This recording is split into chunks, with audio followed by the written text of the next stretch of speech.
नमस्कार शेतकरी बंधूंनो. आज आपण लांजी या गावामध्ये अक्षय मडेवार यांच्या शेतामध्ये चिया लागवडीची पाहणी करण्यासाठी आलो.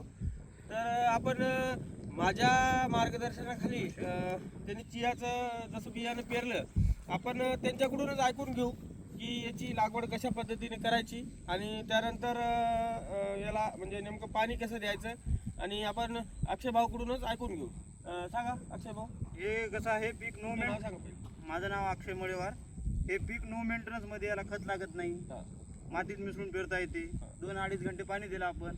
आणि कसं आहे बाकी पिकाकरता चांगलं पीक आहे. तिथे मजुरीची गरज नाही, काही लावायची हे ते काढायला हार्वेस्टर न काढता येत. हां, जनावर खात नाही, डुकर फिकर कुठलंही पाणी खात नाही याला. आणि काय खताची मला मग सोयाबीन, कापूस, हरभरा हे टाकण्यापेक्षा तुम्हाला चियाचीच का अशी हे आली? असं आमच्या राजूरकर सरांनी आम्हाला सांगलं, मार्गदर्शन दिलं. त्याच्यामुळे आता यावर्षी आम्ही केल्याचा प्रयोग.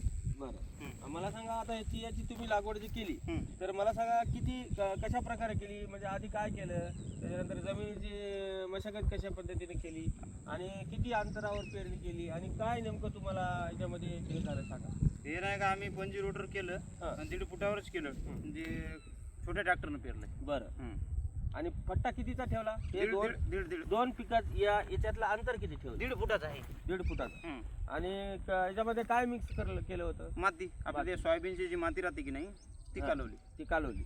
आणि मला सांगा तुम्ही सोयाबीनची माती काढून त्याच्यासोबत खत वगैरे टाकलं का? काहीच नाही टाकलं, काहीच टाकलं, नुसतं माती आणि आपलं हे. आणि मग आता हे जे पट्टा पद्धत टाकली, म्हणजे आता पट्टा पद्धत तुम्ही टाकली तर या कशा पद्धत हे म्हणजे कुठून तुम्हाला हे आलंय असं पट्टा पद्धत? हे ज्याला रानपाणी देता येते नंतर, म्हणजे ते पीक मोठं होते तर आपल्या पिंकरनं पाणी देता येणार नाही. बरं, त्याच्यामुळे हे. बरं, तुम्ही बघू शकता शेतकरी बंधूंनो की हरभरा आणि सोयाबीन आणि कापूस या पिकाला पर्यायी पीक म्हणून चियाची लागवड या अक्षय भाऊनं केलेली आहे.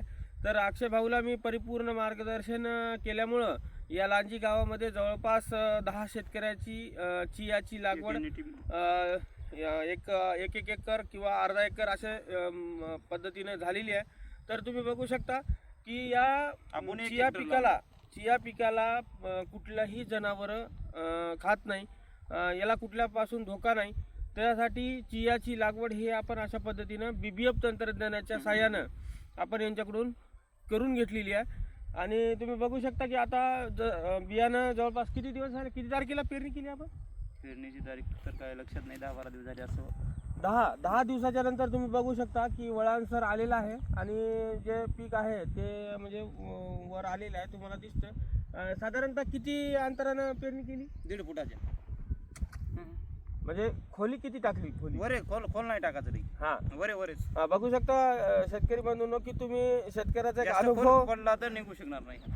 जास्त जमिनीच्या अर्धा इंचाच्या वर सुद्धा तुम्ही जर पेरणी केली तरी ते त्याच पिकाला म्हणजे वर येण्यासाठी जास्त कष्ट लागणार नाही. असं वरे जरी फेकलं तरी ते निघून येईल, पण ते आपल्याला जमणार नाही. बरं, ठीक आहे. तर बघू शकता अक्षय भाऊचा अनुभव त्यांनी सांगितला.